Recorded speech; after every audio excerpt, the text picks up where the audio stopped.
I am streaming. Okay. Holy crap. Okay. It's coming on. Making sure it looks right on Twitch. Yeah, the Discord thing is going to look wonky because I can't put you in full screen on my second monitor because for some reason the second monitor is fighting me. But you're on there, which is nice. Let me see if there's a way I can make that look a little prettier. Do I... Can you, like, Good collapse? title. Welcome back, nerds. What up, nerds? Hi, nerds. At least. No? Hello, nerd family. Why can't I collapse the sidebar in Discord? That seems kind of dumb. Anyway. That's enough babbling. Y'all, it's good to be back. It's been a long time. Yeah, just thankful to everybody here so far. Everybody showing up to the stream. I'm ready to discuss a book, and I'm excited to do so. A lot of changes have happened that have prevented us from streaming. Lots of projects being worked on. Personal update for me was that I bought a house and moved to a different town. So, yeah, that takes a lot of time and energy, and it's a lot. But after we did Free Comic Book Day, Ben and I were tabling aside one another, and we were like, we should pick this back up. It's about damn time. And so I'm excited to be back. 100%. I'm so glad you asked because I was missing this. And while I haven't had the big, moves or everything, all the life events you've had going on, lots of project work in the background. So hopefully something we can talk about in the upcoming months about the fruition of a bunch of work that several creatives have going on. So we'll be sharing more about that if all goes well in the next couple of months. Oh yeah, and then our kind of next big goalpost is Heroes Con. So we will be there. We'll probably be tabling aside one another yet again, keeping the Mouthbreathers Guild family growing strong. And other than that, pleased to announce we have some esteemed guests with us today. Not on cam. I do have our good buddy Noah. Noah, say hello to the people. Hi, guys. What is going on? And we have our buddy Seth, who's at work and will be joining us in a more bulk-ish capacity. Hello, people. There he is. I'm actually in the car right now. All right. So please don't stream and drive. We don't need any of that. Unless you have headphones, like a Bluetooth, then yeah. Excited to be back. Thought it was fitting that Daniel Warren Johnson had his new trade come out a couple weeks ago. This show started with the Daniel Warren Johnson book, and we've done a lot of them. We're big fans of his. He's a wonderful fella. Love getting a chance to see that guy on a yearly basis at Heroes Con. Very fun. This book is a rarity because he did it with Riley Rossmo. So they're doing the art together, and it's Dan's story. I believe they're both credited as creators. Yeah, creator, writer, artist, creator, artist. So, and then of course Mike Spicer doing colors. I don't know Sean Lee's letters, but these guys knock it out of the park. Before we dive into things, I suppose I should read the solicit, as one always does. So, when a mysterious force kidnaps their daughter, parents Sam and Duncan must do whatever it takes to bring her home in this heartbreaking and action-packed graphic novel duology. Sam and Duncan Lamar love their 6-year-old daughter Penny more than anything in the whole world, but half a year ago she was taken by the Cascade, an evil force they barely understand. Now Sam and Duncan must fight side by side with the magical beings Penny cherished to try and get her back before she's gone forever. Yeah, I honestly knew nothing about this book before it came out. I kind of deliberately kept myself in the dark. And I read the first issue when it came out, and then I stopped pulling it because I'm lazy and don't go to the comic book store enough. So then the trade came out, and I was like, look at that. My laziness is rewarded yet again. Fellas, what are our initial thoughts about The Moon is Following Us? Who wants to go first? You know what? I talk way too much, and I want to let one of our guests talk. So, Noah, since Seth is currently driving and we don't want to distract him too much, why don't you jump in? You know what? I honestly think this book should be praised for just existing. Like, just the fact that it's like I don't remember if there's any like projects like this where it's like two artists like working on the same pages, in the way they did, like just swapping back and forth as like a storytelling mechanic.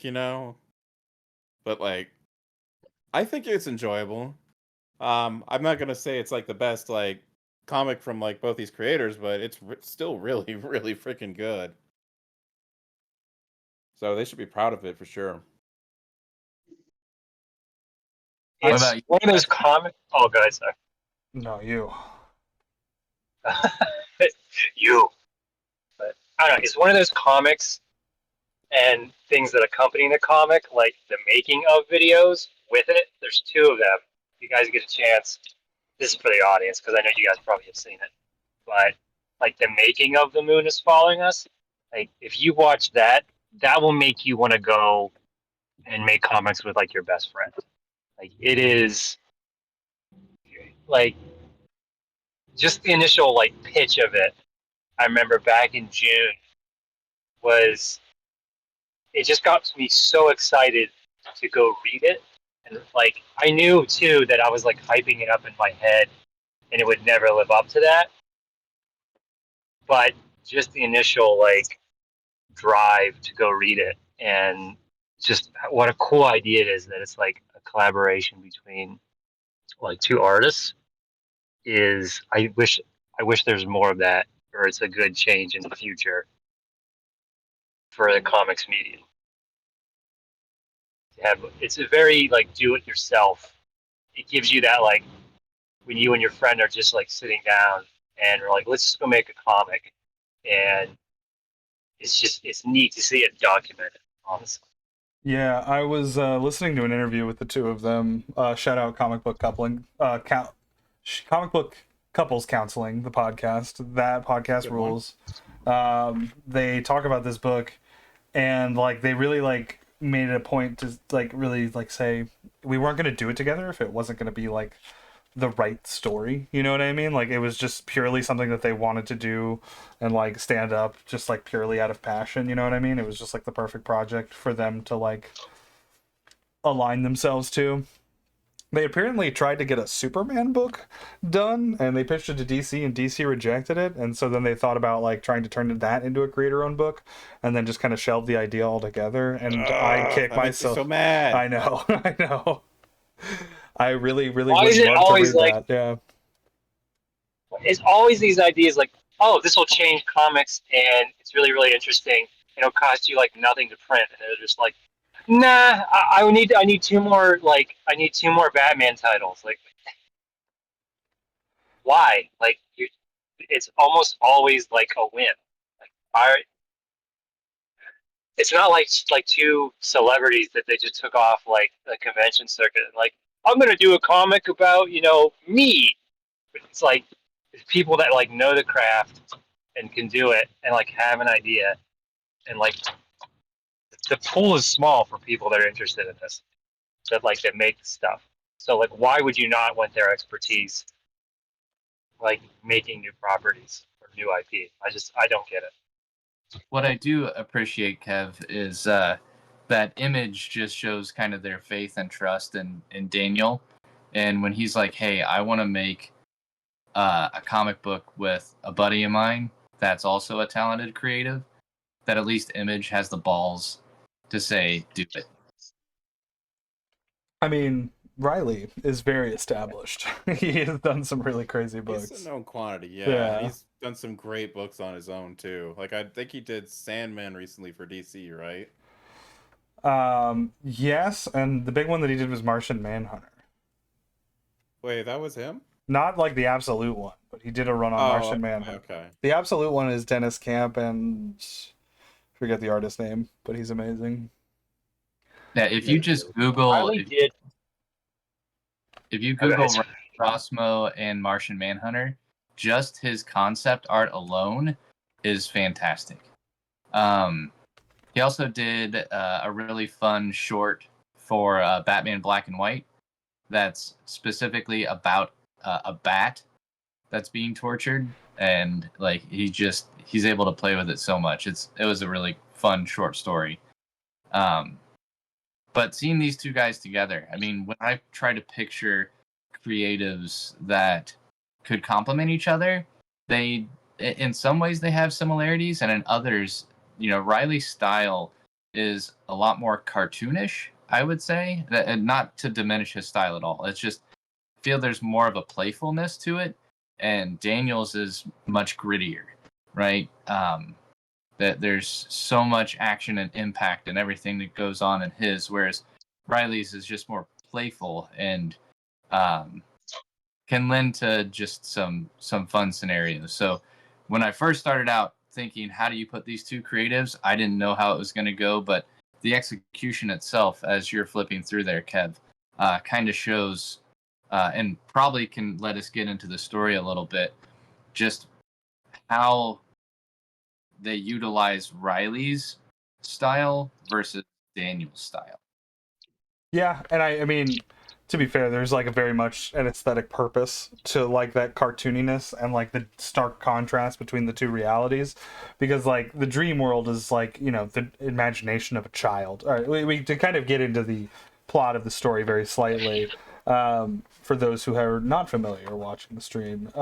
Essentially, this book starts out with a banger of a scene. It's these two parents talking about how they're going to get their baby back, and they're in this big fantasy landscape. It's sick. The designs are crazy. They're debating on their approach to get into this city, and essentially, like, that gets thwarted by the cascade, and they get overwhelmed and have to escape. Yeah. Once they escape, it's revealed. Here, I can just kind of fast forward a little bit. That they are actually jump in here, Kev. Yeah. Once you said they're gonna get their baby back, did anybody else have the Chili's riff just play in their head? Yeah. Not ribs. Exactly. I didn't want to say anything and spoil it.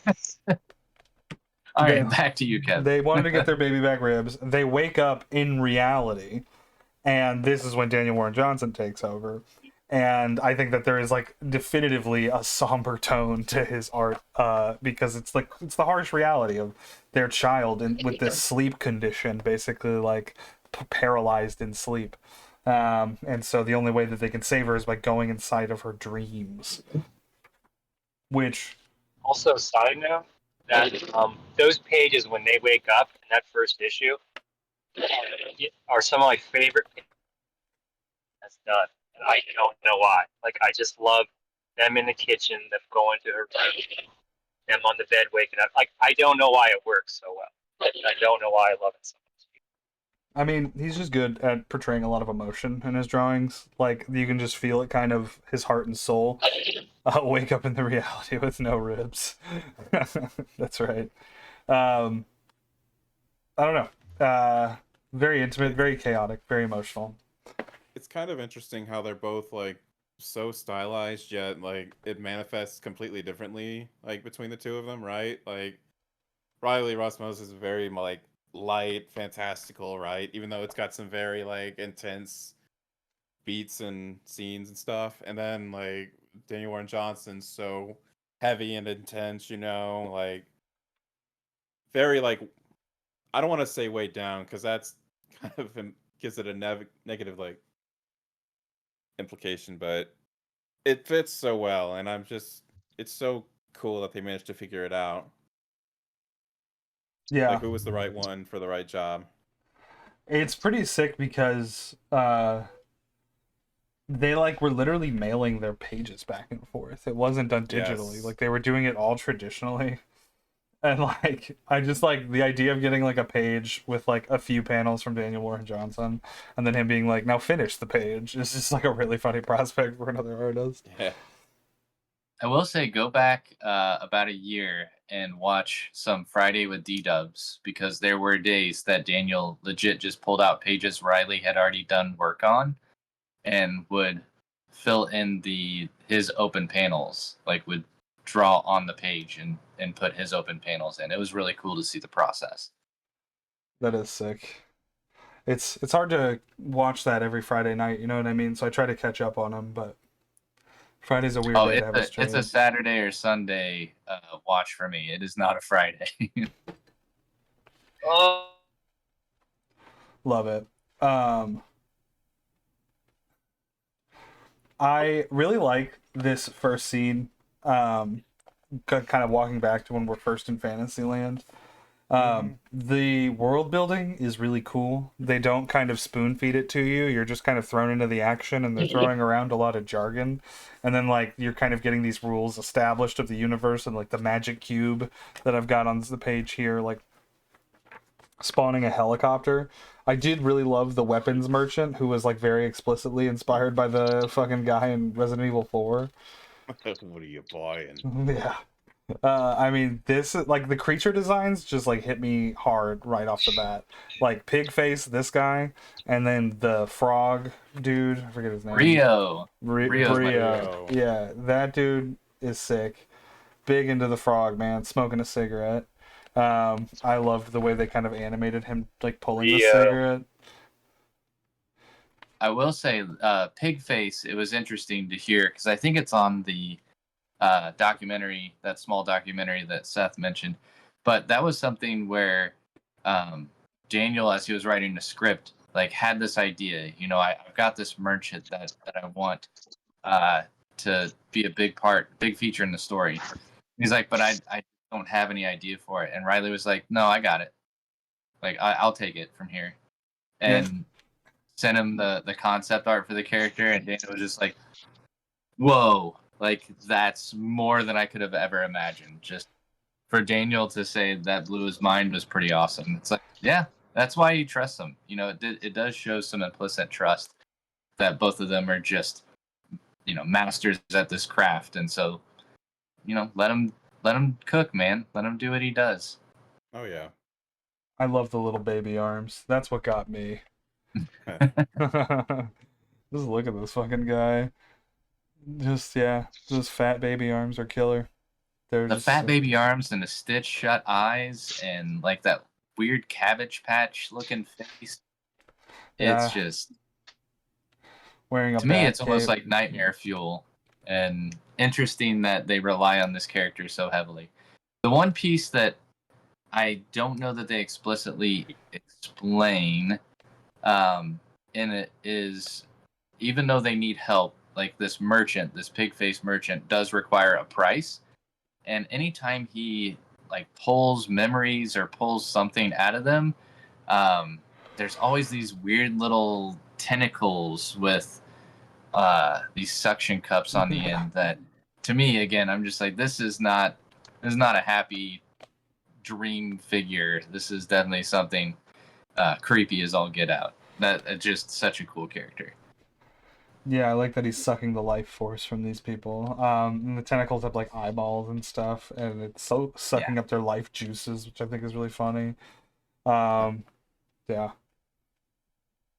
Pretty interesting how the two parents react differently to each situation, right? Like Sam, the mother, is like charging in at all times, like, and gets mad when like people don't act decisively right away because she's like, she thinks her daughter's life is on the line. They need to act fast because they won't get another chance. And then Duncan's always so cautious and not quite sure like if things are the right course of action. So it's a very interesting dynamic how they're both like two opposites of the spectrum, yet they'll both like move forward together, like just to save Penny, right? The daughter. I Yeah. just really enjoyed that. Yeah, I think kind of creating that inner conflict between the two parents, like, you know, there's two ways to grieve or, like, you know, save the daughter. Like, Yes. I really enjoy that, like, it just kind of creates an added layer of tension along the way because you're like, are they good? You know what I mean? Like, and Yeah. I love a device that kind of like the inner tension propels like the next external factor. You know what I mean? Like, because they couldn't really come to a consensus, that's why they like spawn the cascade, and then they get into this like gnarly situation and they have to take all these dire kind of circumstances. It's just really cool. And it's Really like well done. they both like screw up at different points, right? So it's like they both like, because of their character flaws, they both like cause situations that could have been avoided, right? So Oh, yeah. it's like you said, that tension is like leading to things getting more difficult for them. Yeah, I think they set that up perfectly, showing just how two of them react so opposite in the first issue. and it's always the minions of the nightmare realm or whatever, of the Cascade. Is that what it's called, right? Yeah. The Cascade. Yes. It's interesting when you see Sam. She, like, to your point, Noah, just rushes right in, like, goes to take out this guard, doesn't do it right, so it alerts this, all the different sentries to come after him, and then later on, Duncan, grabs one and should knife it, like just kill it, and Duncan like just does not want to, like just is completely adverse Yeah. to offing this creature, and once again it raises the alarm. So I think it's really cool in the first issue that they set that up. In the second issue, I think is where they build a little bit more.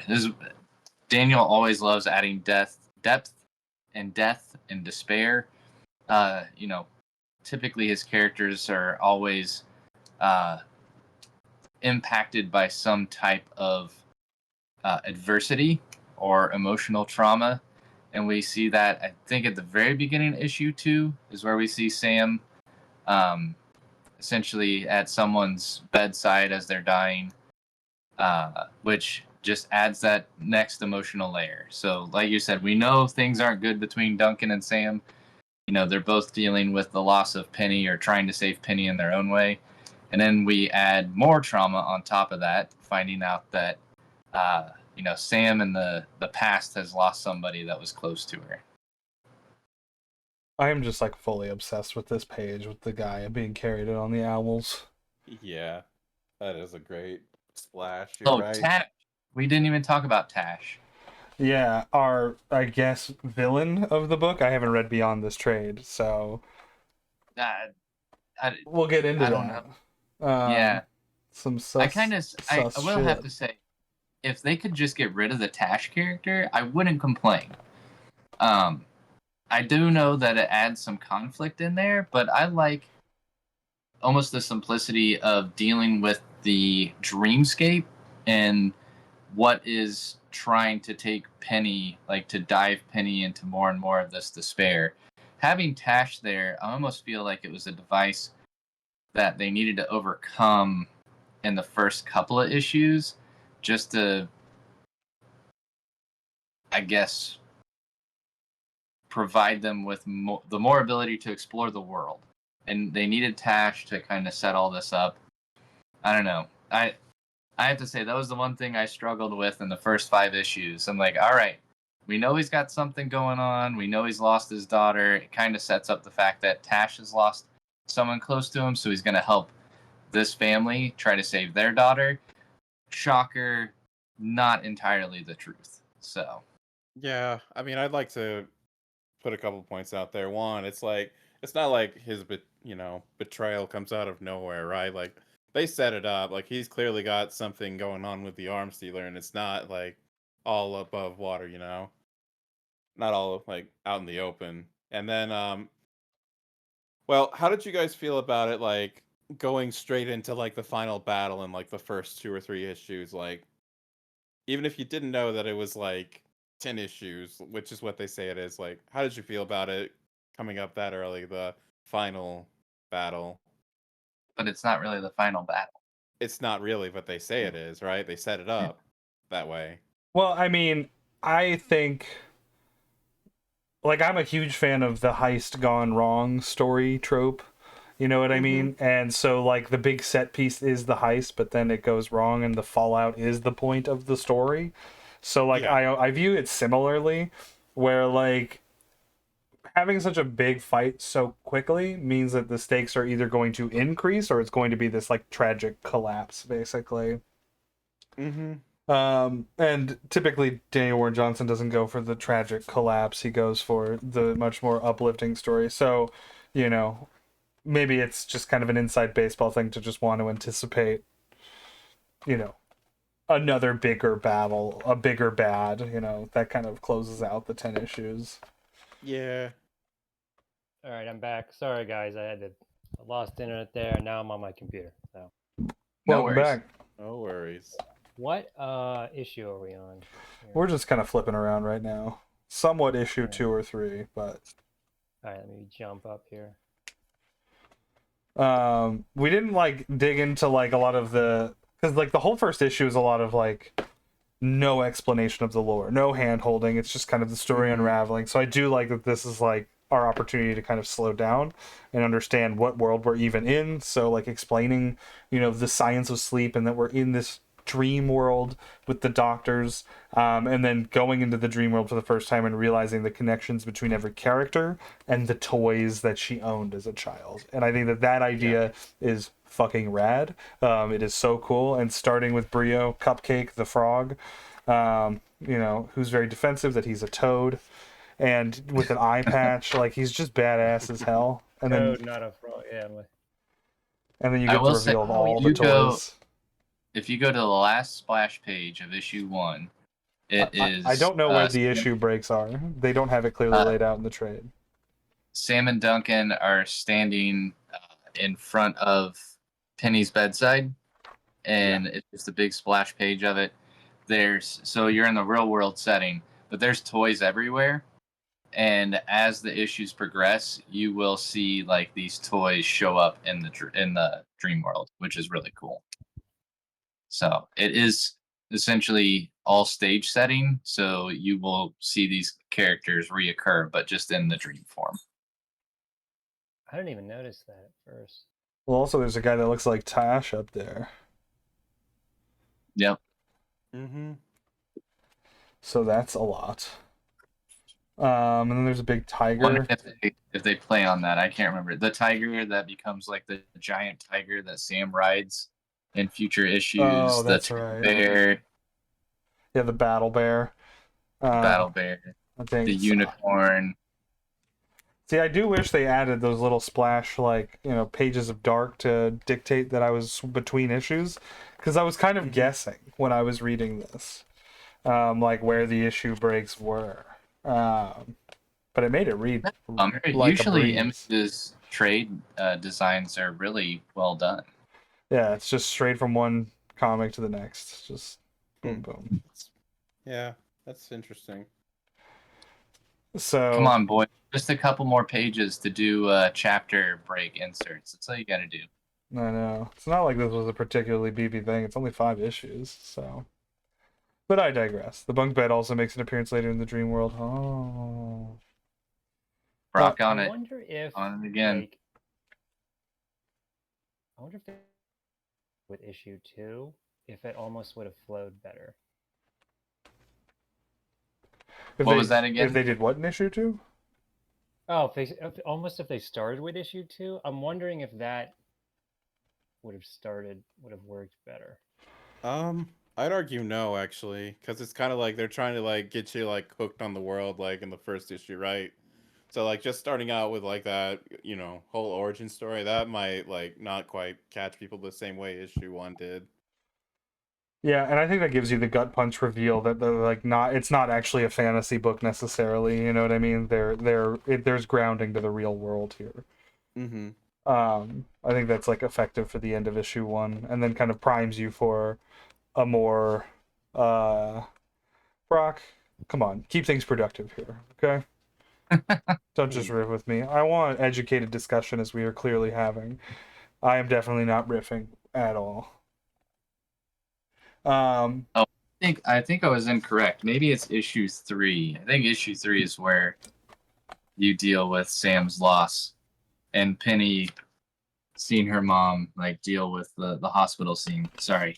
Issue 2 is very much like dealing with the trauma of Penny going into this dream state or catatonic state that she's in. Bored as hell at work. Oh, yeah, I'm looking at issue 3. Oh, okay. So where does issue 2 end? Is it the bird splash? No, it's. Let me see here. I'll help you out. Or is it this Because Bird Panel is amazing. It's really good though. Kev, what's your Twitch stream? What's that again? It ends with they're at the bed and Sam asks, "What do we have to do?" What was that? You get the parents there at Penny's bedside with Tash. Yeah, and they're asking, "What do we have to do?" Yeah.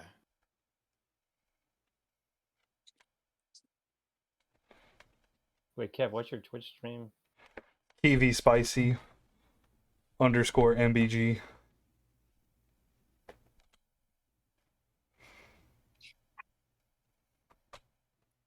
Somebody dropped a link in Discord because I forgot to. No, my hands are full of comic. I loved the teleporting panel where there's the giant tiger and they're going through the rings, and then at the end he's just like puking. Yeah. Is this the beginning of an issue, or is this just like within issue 2? I think it's in the middle In of it- it. Yep. Yeah, it's in the middle of issue 2. Yeah, Talking Frog, lit. Explanation of the villain, sick. I loved this page of her head with all of the like landscapes and planets in kind of the brain solar system. Yeah, I loved this book. Is just good. It's just cool. So one thing I wanted to point out, it shows you just probably a little how seamless they can be, but if you go back to the transition from the real world into the dream world, like Daniel does 3/4 of that page, and Riley does the artwork on the bottom right corner. But looking at it at first glance, it took me forever to figure out that that was not a Riley solo page. Because the transition and everything like has a little, now that you've kind of got into Riley's style, it has so many hints to his style, but it is Daniel for 3/4 of that page. Yeah. And then he does like the little bottom corner where they're puking after they've made it into the dream world. That's one cool thing about this book is like you learn the tells of like both of their styles, right? 'Cause Well, and sometimes it blends together. I think this is where Daniel was also playing around with some of that crazy different paper that he has going on, because of I'm pretty sure all the color, like the star background, is all part of that funky paper he's working with, if I remember right. I don't know exactly what paper he's on. I know he's a big paper nerd and gets really into like experimenting on different paper stocks. Yeah. You know what? I will go look on Felix Comic Art and see. Just give me a moment. Because I read that like when he was working with Riley would send him like paper he didn't like, and he would get really upset and then like make changes. Yeah, so let's see. This is where the princess comes in. She kicks some butt. This is the big escape. And as everybody's escaping and they're being overwhelmed by the snake people, then parents wake up, and then that transitions to the hospital scene that starts off issue 3.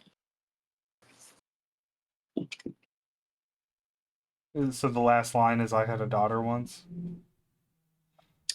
Let's see. I think that's the second to last page.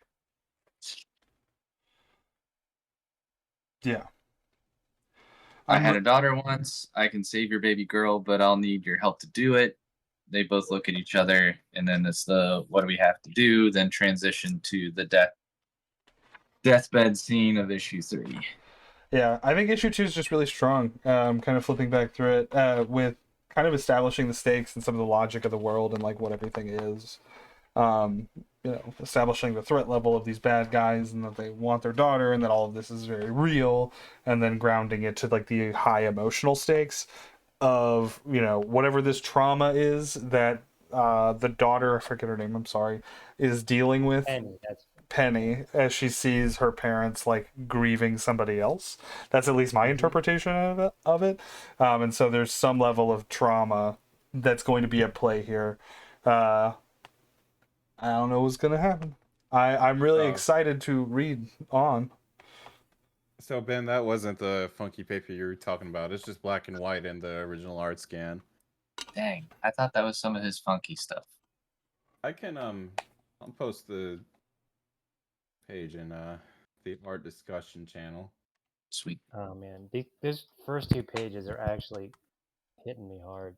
Like that actually, the setup and then just the unflattering pose of like her dad, like with the tubes. Who's next? Not Like, dad. Not dad. Mom. Mom. Mom. Okay, Mom. Because that ties into later in the issue. They go in to do the rescue for Penny. This is the big jailbreak scene, or go try to rescue the person from the prison. And there's a lot of tossing the kid back and forth, which I'm like, well, thank goodness the kid's not awake in the dream world. Yeah. I also love the fact that they planned their heist on the like fucking New Hope grid computer. Yeah. Like this is exactly Yeah. like these are the layouts to the Death Star right here. I think Oh, yeah. they did that grid in Photoshop or digital because I can see like some of the white, like the eraser marks, and it looks exactly like how you erase digitally. I will look real quick. I'm I'm curious Like, I now. know this is the Dan real loves talk. This using is like whiteout though. Because I bet you they're like hardcore enough that they do it like by hand. it looks digital though, man. Could be the colors doing the heavy lifting there. Yeah, maybe. Speaking of colors, Mike Spicer on the colors, as he does all colors for Daniel Warren Johnson, Gorgeous. is going to be at HeroesCon this year. I don't know if you saw that. Yes. So I got to go ask him a lot of questions about color.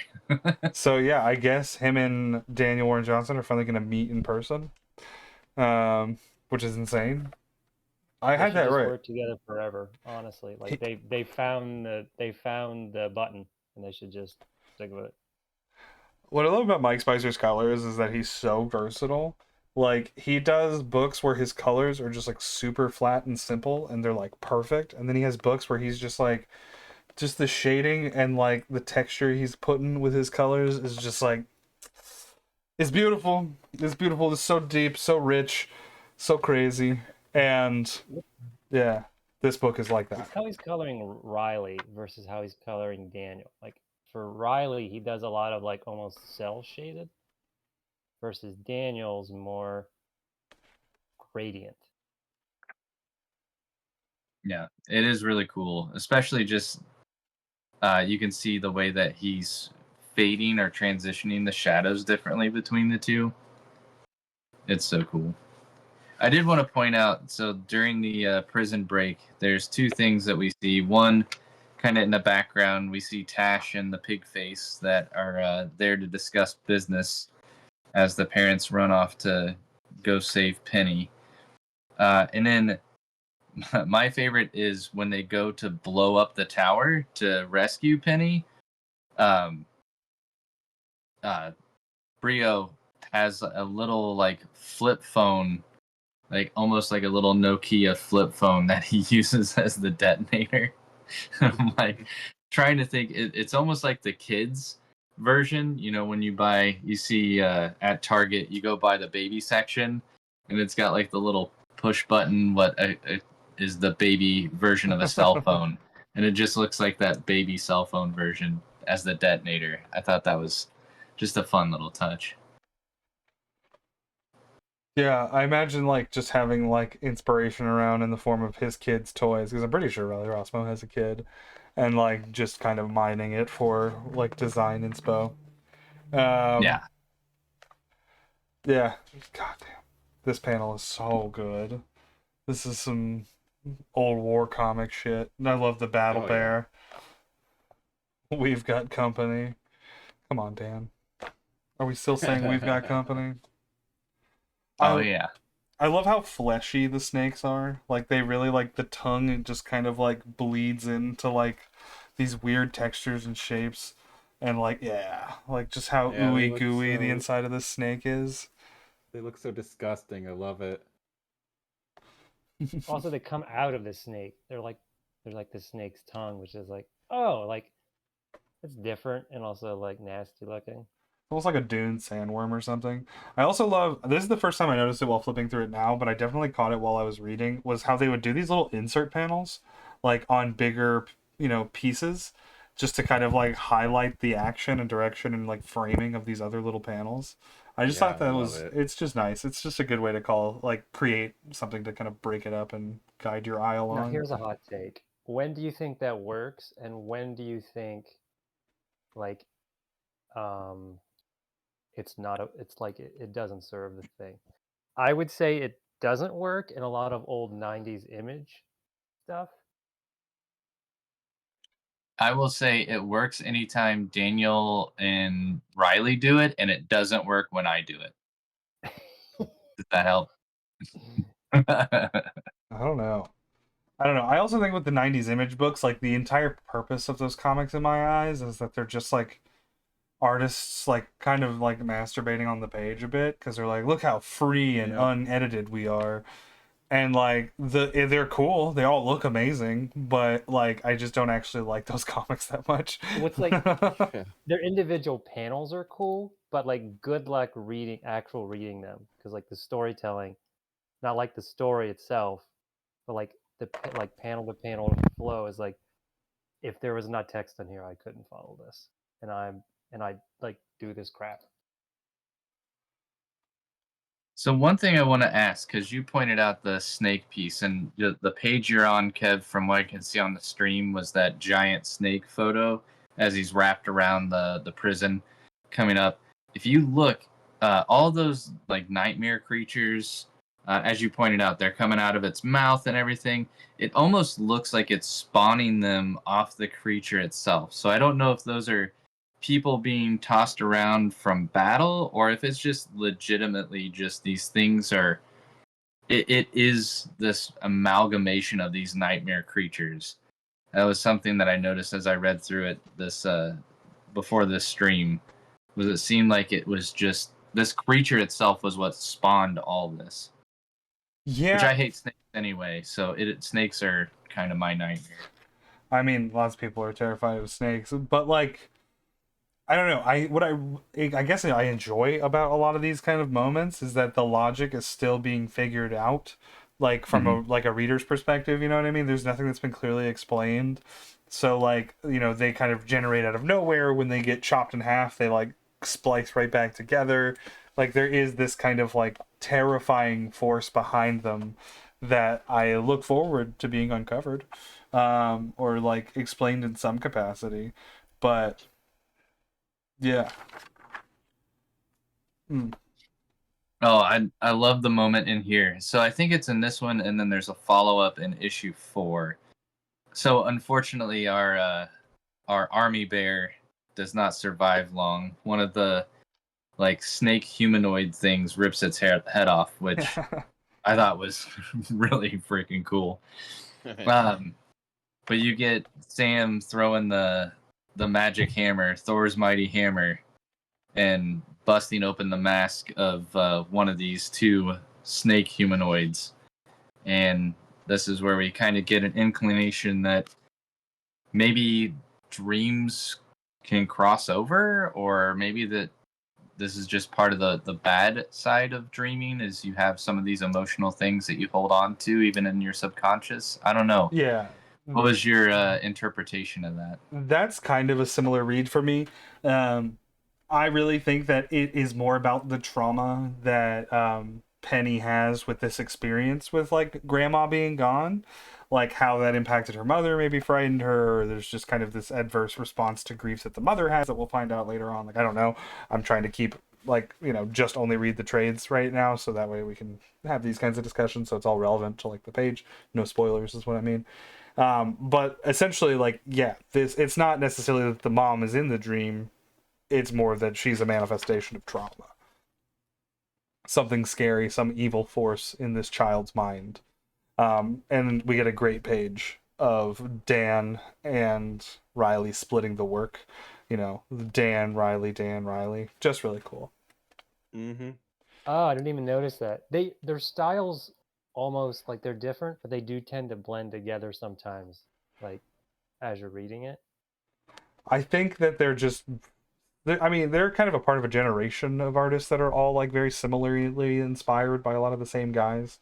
Like obviously Daniel's got more of the manga thing, but I think everybody's got the James Heron in them that kind of just like unites all these guys. Uh, Mm-hmm. Yeah, it's like the what was it like in the early 2010s? It was the Oliver Oliver Coipel school that like so many people followed, and now it's like, yeah, like the James Herron kind of. You can tell they like a healthy dose of like manga and Hellboy and like James Herron. Yeah, Mike Mignola, James Herron are pretty much always going to be at the top of like all of these guys' lists. Like fucking all of their contemporaries, Trad, Ian Bertram, just all the Felix guys. Andrew McLean, he like loves Mike Mignola, very much obsessed. So, yeah. Oh man, this panel's sick. Is this a cover issue? Like, is this just a page in the book? This gray tone? I think that's the cover, actually. Yeah, it's a cover. Yeah, that's a cover. Well, it's sick. Dude, that thing rocks. It's Riley's cover for issue 4. That is really, in the cover. It's like yellow. The background is yellow. That is really interesting. It almost now I'm looking at it, reminds me of like a poster for like a Vietnam movie. Oh, The do they do the dragonflies are kind of covers for choppers. the other separations, Kev? No. Because that one, I mean, it's full color on the actual cover. It's weird that they threw that in there as a break for an actual Yeah. issue. That would be strange. Yeah, I don't know. I don't know why they only did it for this one issue. Maybe it just breaks things up naturally. Oh my god, the dead battle bear is awesome. The severed head is crazy. Yeah. Starting the issue with that. I also love Now- like Oh, go ahead. I was just saying, like, you can still see like the gore on it, but it's like kind of cartoony too. Well, it's like what gore would look like in a child's mind. You know what I mean? It's not like Yeah. It's pink. It's like there's the insinuation of blood. Yeah. I like the way this one starts off because it is now Sam dealing with the reveal that like her mother is there in this world. But being, a fan of 90s X-Men, everybody knows what happens when you have a smaller thing and a bigger thing can throw them, and all you need is the reference. Like, there is no call out directly to the fact that this is a fastball special. All you have is on that first page, Duncan looks down at Brio and he's like, "Brio, you ever read X-Men comics?" Just like, Oh shit. what? Then you get the total fastball special where Brio is Wolvie and Duncan is the Colossus character, which I thought was great. which apparently this like really tripped up Riley drawing. Like he was having a really hard time. He called Dan like screaming at one point, I believe is what he said, and then Dan just like quickly did a gestural like framing of the like panel. It was like, just do it like this, and then Riley was like, oh my god, I was torturing myself for. And it's funny because he did that to Manny one time too. He was like, change this panel to look like this, and like did a scribble and be like, does that make sense? And we were all like, what? Like, so it's funny that he does that to everybody. Not there. Like, oh, I get it now. Just Now it do all this. makes sense. But it's awesome. Brio's awesome. Fastball special's sick. Yeah. I mean, I do have to say, I'm very sad to see Barbie. Barbie bites the big one in this one. We lost Army Bear in issue 3, and then Barbie, or Princess. I think they can't say Barbie because of trademark or No, copyright. So, She gets eaten. Holy crap. She goes, yeah, So, Kev's got some harsh lighting issues I there, know. man. That page is just super There gloss. we go. I had It to, I had actually to looks fuck with- kind of cool, like on, like it almost reads better, like on Twitch versus like looking at it. And it's like it almost like it's more cartoony, like looking at it. Like the explosion is really like pow. Yeah. Well, I mean, it's glossy paper, and so try as I might with an overhead light to get like good lighting on my desk. Because of the gloss in the paper, there's always going to be kind of a light reflection. So that's why I'm always like fiddling around with it in my hands to like, Oh, that okay. That makes. yeah. Because if I leave it flat, like you just get these gnarly glare lines. So it's not too bad. You can still see what's going on the page, but I do what I can to make this a better digital experience. Um, but yeah, dude, the chopper flying around, exploding, blades going everywhere, chopping people in half. Fucking awesome. It's just sick. I also love they mentioned like the importance of doing the lettering on the page. And like the onomatopoeias in this book are all great, but I love the helicopter. Whoop whoop whoop whoop whoop whoop. Oh yeah. Dude, this thing is huge. Yeah, I'm not normally big into sound effects, like if I'm doing stuff, but like there you do need them in like some instances, and that definitely works right there. This is a hot topic of conversation on this channel. We get into a lot of discourse about onomatopoeias, when to use them, and why they're awesome. And I still feel very strongly that onomatopoeias are sick. Like the scratch here on this big snake bite panel. I don't know, like the explosions, chrome. That shit rocks. Like I don't know, me and Manny make a lot of sounds when we make comics together, and it just makes a lot of sense to me. Anything to kind of like add that little pizzazz, you know what I mean? Really sell a moment. Add that extra When oomph. done right, it really adds to the comic. And when it's done wrong, it blends in too much, and then it like clutters it up. So it's like you really got to like really like the helicopter part is a really good example of like definitely have that in there. Well, it's another thing for your Actually, eye to that kind of scratch trail too. and catch everything. You know what I mean? It does a lot of work here to like kind of guide the readability of the panel. Yeah, it's like it's doubling. It's a speed line, and it's telling like, and oh, they're mixing it up too, like whoop whoop whoop wop Yeah, wop wop. yeah, and I really like just like the pop of color against that kind of really dark purple blue background. The yellow contrasting on top is really nice. Yeah, I'll say it makes me want to go and look at the pages on Felix Comic Art, because I almost feel like there's certain onomatopoeias that I can tell were not done on the page. like the Versus- one like this whoosh on the one where like the snake bites the helicopter. If It you was look done on down the in page. on the bottom right. yeah, a lot of these were done on the page. Yeah. Yeah, whoosh feels that way, but there's a boom that happens as the helicopter explodes that doesn't feel right. It feels like just a text option. Now I could be wrong, but that one feels like it was placed in digitally and not on the actual page. So to your point, when it's done right, there are things where I'm like, I love the chomp. Like the chomp when the princess gets bitten in half looks awesome. I think that Yeah. adds so much drama to it. Like, you know, princess gets torn in half and that chomp just adds so much to it. But there's some where I start to like, oh, that looks weird.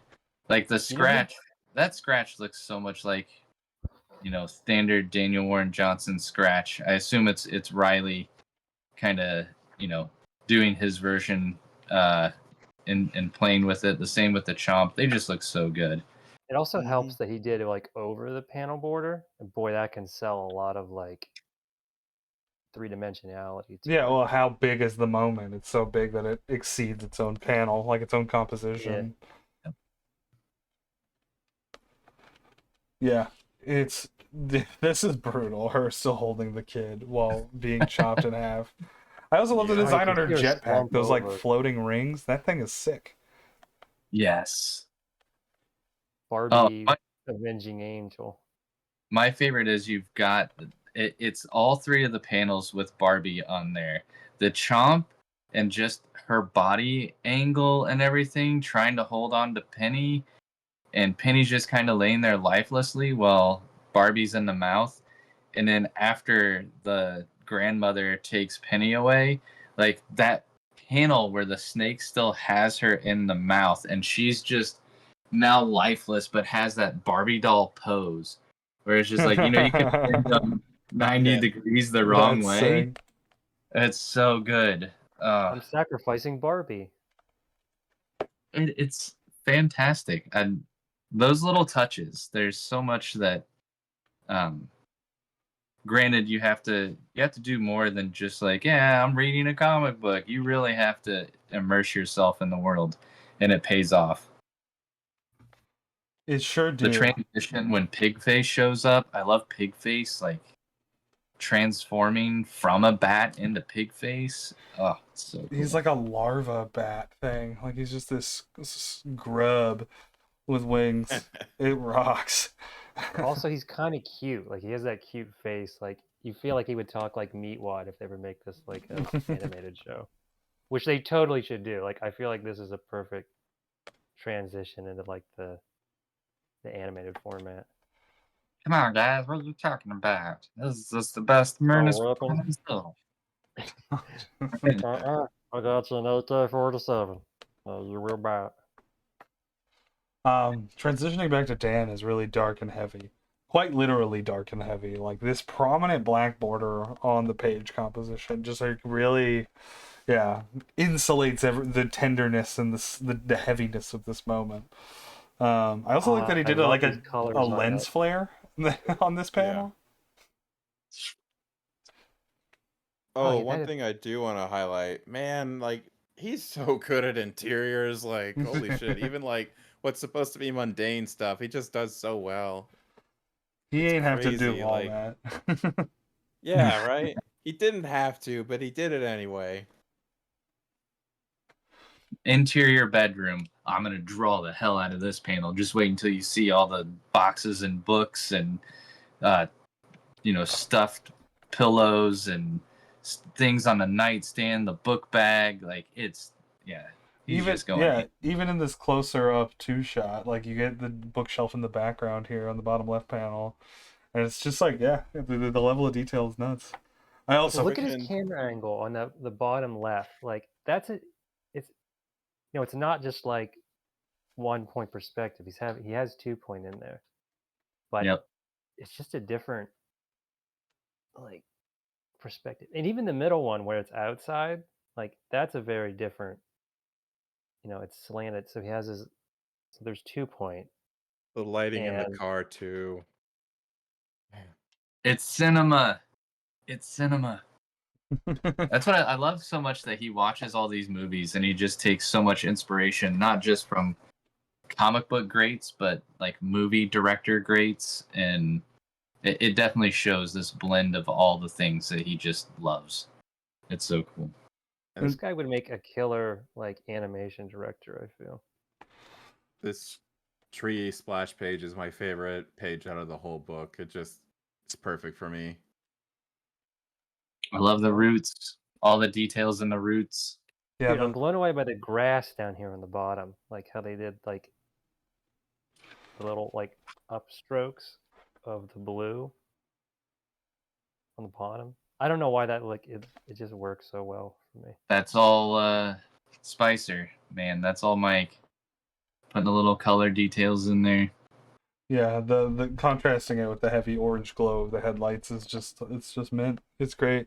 I like that highlight too because it draws your eyes to the bottom of this page first, and then you kind of examine the scope and breadth of this tree, and you're like, oh my fucking god, look at this thing. And I'm so curious about the lore of this tree and why you can like dial into the dream world from it. I really hope that gets explained. I don't really have theories right now, but I think it's really, really rad. I don't know what this magical Tash man is up to, but he's up to some funny business. Well, we will find out what he's up to by the end of the next issue. So, well, not fully, but we do get the transition. God, that 2-page splash into the dream world and the fact that the final battle is here. And I have to say, issue 5 is my least favorite issue for one reason that we will get to very soon. Yeah. I also love the mysticism here of her kind of dragging her parents in, talking about the moon. That's gut punch. Like, you know, their daughter is so close but so far away. You know what I mean? I just feel like it's almost like a cheat code to like make a story about a parent doing something heroic for their child. You know what I mean? It's such an easily like identifiable and empathetic kind of like situation where it's like, well, a parent will do anything for their kid. You know what I mean? The stakes are as high as they could Yeah. possibly be. Yeah, like it's like in like the movies, like you never kill the dog because it's like the innocent is dying then, and there's no like. Yeah, John Wick. I mean, Yep. that's why that movie works. They kill the dog, and you're like his wife dies. You're like, oh. They kill the dog. You're like, let's kill everyone. You What's suck. like, Yeah. you're immediately on board, dude. And the I love gearing up montages in movies and in comic books. You know, having Brio put on his crown, grab his grenades, load up his rifle, chunk when he like, you know, locks his mag in. Incredible. And then this, you know, heroic stance with his knife and his gun and his cigarette. God, he's so cool. He's so cool. He is so cool. Hmm. I will say, if you are a fan of any manga out there, this is traditional manga foreshadowing going on right now. Oh, here we go. Here's the 4 penny, and I love that you. This is kind of your payoff for all those toys in the room. You see a lot of them here, the gnome, etc. Yep, gnome and fairy. There's like a dog here. The bumblebee. I don't know what the hell this guy is.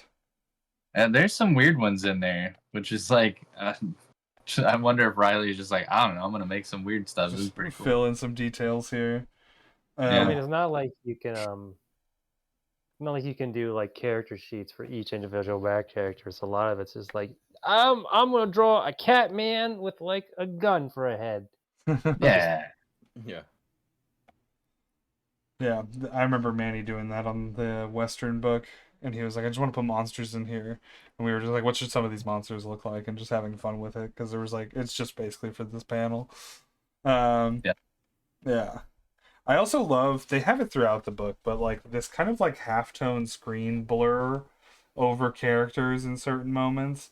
It's just cool. I don't necessarily like know the purpose, but it does make those moments really stand out.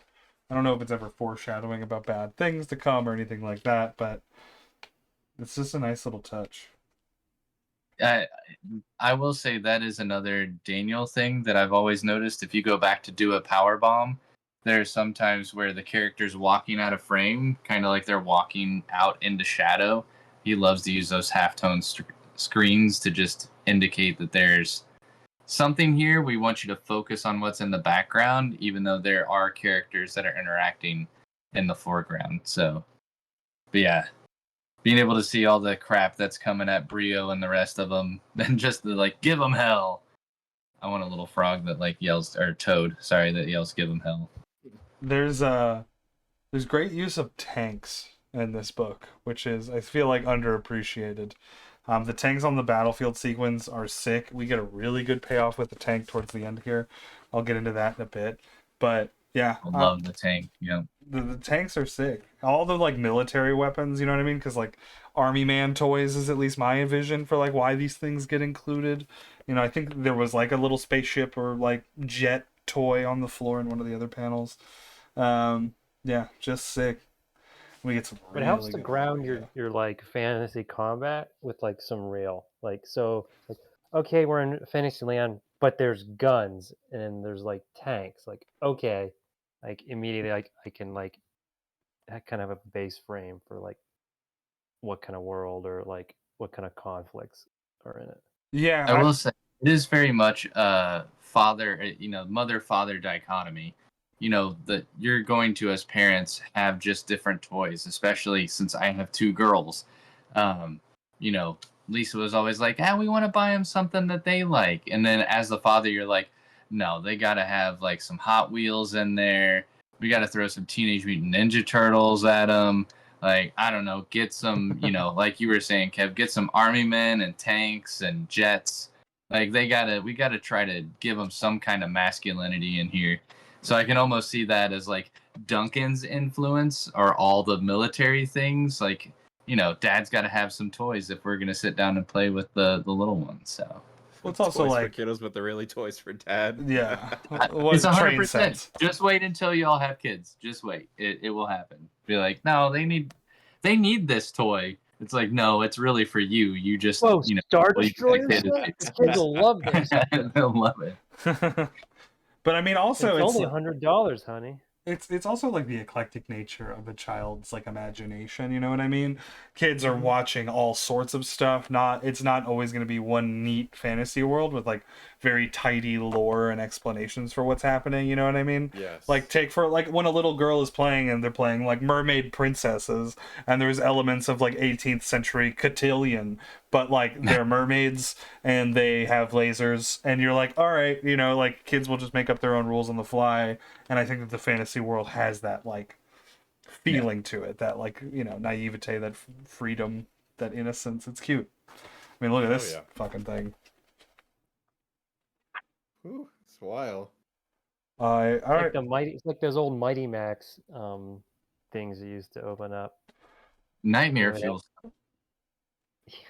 Yeah, very anime inspired. And then we get more of those really sick insert panels to kind of call attention to the action sequences happening here. Yeah, just nice little cutaways. No monologues, no speeches, just a very well-deserved end. And then here is our glorious tank moment. Bring in the trumpets. Bang. I love the giant axe that flies out of her hand. Not over yet, buddy. Yeah. Good motion on that tank. Like, oh yeah. Well, I mean, like, it's a very Dan thing, even though I know this is a Riley panel, to do those, like, really exaggerated motion blurs, just speed lines, and everything's warped and kind of with a weird camera perspective. His fisheye usage and whatnot. well, it works so well because he's blurring the back half, but the front half is clear. So it's like, okay, it moved, but here's, like, the big focus point of it, like, interacting with the snake person, and you can see some of it, like, it's in like an animation trick. Like you can see like squash and stretch almost with it. Yeah, having it fly through the air gives it like a very strong sense of motion. I also love the ripping sound that they onomatopoeia over her getting ripped in half. Shripped. Like a piece of paper or something. Pretty crazy. I will say this is not well called out in the issue, but if you go back to issue 3, there are 2 snake humanoids. And the one with the battle axe and sword is one separate humanoid. The one with the scepter is the mother. The cracked mask and the scepter. So you'll learn more about the second one in future issues, but they are 2 separate fascinating characters. Very excited. But this is where I get sad as we see apparently these new demons or whatever that are spawned out of the snake mouth again. And unfortunately the new demons mean that what we were hoping was a positive outcome to the war just turns the tide against our heroes. And it leads up to the one thing I dislike most about this entire 5-issue arc. What, the Purple Men? No, Purple Men's okay. Whatever, you gotta create new demons. I'm a big fan of the Purple Men. It's right the Purple out of Men that. upside down heads. Yeah, if you look close. It's terrifying. I love the pudge. It makes them really frightening. Like like it was in one of the Resident Evil games. Oh, it's gonna bother me. Anyway. Yeah, it's frightening. It's great. And you have the Cascade riding them like horses. They don't, like... I love that the stakes just kind of constantly keep going up. They feel like they win with this tank, and then boom, Purple Army. And it's just like, gets scarier and scarier and scarier. And then even scarier when we go back to reality, and like Tosh is just watching their bodies, and you're like, what the hell is happening? And then the reveal of his daughter. Yeah. And so I have so many questions about what that means and what's going to happen here. I'm assuming it's like he's stealing their life force to, yeah, take life from you I mean, to save her. dude, Yeah. fine, whatever. Like, kill the parents. Penny, I mean, sorry I didn't get to love you, but dude, when you murk my boy Brio, I am not happy. Yeah. When Brio goes down, I was just like, no, you can't do it. Please don't do this to me. But that's a Dan classic. Like he's gonna rip your heart out. He's gonna kill I some know. characters you really love, and you're gonna feel This is where really I go- strongly about it. This is I what he go does. emo about. He gets one valiant last ditch in, and then unfortunately he gets torn apart. And then, I mean, it's a great ending reveal at the end of issue 5. Like, you know, they slice through the purple guy as they're about to die, and it's, you know, come with us, we're Penny's nightmares, and it's like vampires and like monsters and shit, and it looks awesome. And you're like, oh my god, of course, if there's a dream world, there's a nightmare world. And these two things are at play with one another. They're goth as hell. I love it. Yeah. I love this What's one the that's just plot? red scribbles with like knives scribble, coming up. yeah. Look at the box robot. Just like Yeah, the like- paper robot. yeah, like why would the kid be afraid of that? But you never know. Like there's just some weird stuff that sometimes like imprints on you when you're a kid. Like I'm afraid of the drain. You know. Well, it's also like you watch a weird Disney movie and then that reminds you of scary things for forever. You know what I mean? Like the grasshoppers in Bug's Life or whatever, where you'll Yeah. just always have a negative attachment. Or those creepy little guys in Toy Story, like the baby head on the erector set skeleton. Oh yeah. I mean that's just straight. Like that makes adults like uncomfortable. But I love it. One thing that I think is really important to mention with any project that Daniel Warren Johnson does is that his strength consistently is when he gets to stick a landing, right? Don't like it's not that I ever thought single issues of Murder Falcon or Do a Powerbomb were ever bad, but what makes both of those stories so good is the gut punch ending. His climax, his denouement, his resolutions. He nails that third act and you really feel all the emotions and get the point and like that deeper kind of message, like the grief in Murder Falcon and like self-acceptance in Murder Falcon, the grief and Do a Power Bomb, the accepting of who you are at the end of Extremity, that kind of stuff. Those are the things that like make his books really stand out. So I've only read the first half of it. I can't wait till he sticks the landing. You know what I mean? Yeah. And it's 10 issues, right? Yeah. Yes. Okay, The so, last like- issue is coming out in a couple weeks. Oh, Which means the second trade will be out shortly thereafter. Because Image tends to pump out their trades right after they wrap up. Some of these... I wish there was a better variant gallery. Oh, this Kingdom Hearts one is really cool. I didn't even notice that. I was gonna say I'm still man enough to admit that the ending of Do a Powerbomb, I read that single issue, like it finally showed up, and as I was reading it, like I teared up for the final issue of Do a Powerbomb. All like, his books make me cry. Yeah, I definitely think Do a Powerbomb is like the best ending out of all the books that he's done. Murder Falcon Yeah. destroys me. really like Murder Falcon. Yeah. Bay Ray Bill for me is I think that's a perfect comic book in my opinion. That is so emotional. Like all the shots of Beta Ray Bill looking in the Yeah. mirror and just like destitute are just like heartbreaking.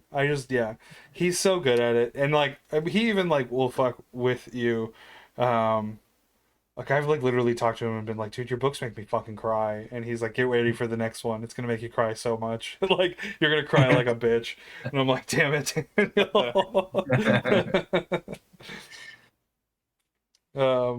Yeah.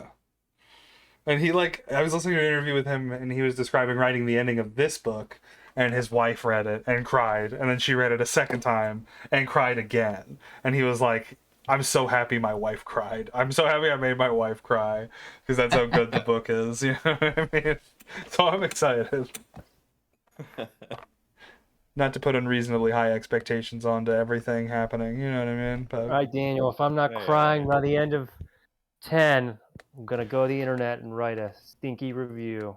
But that's why Transformers isn't as successful for me, because he doesn't get his gut punch, stick the landing moment. It's ongoing. I mean, maybe there are some sprinkled in there, but not to the extent where I'm like, oh my god, he's the best. I'm so glad he did this.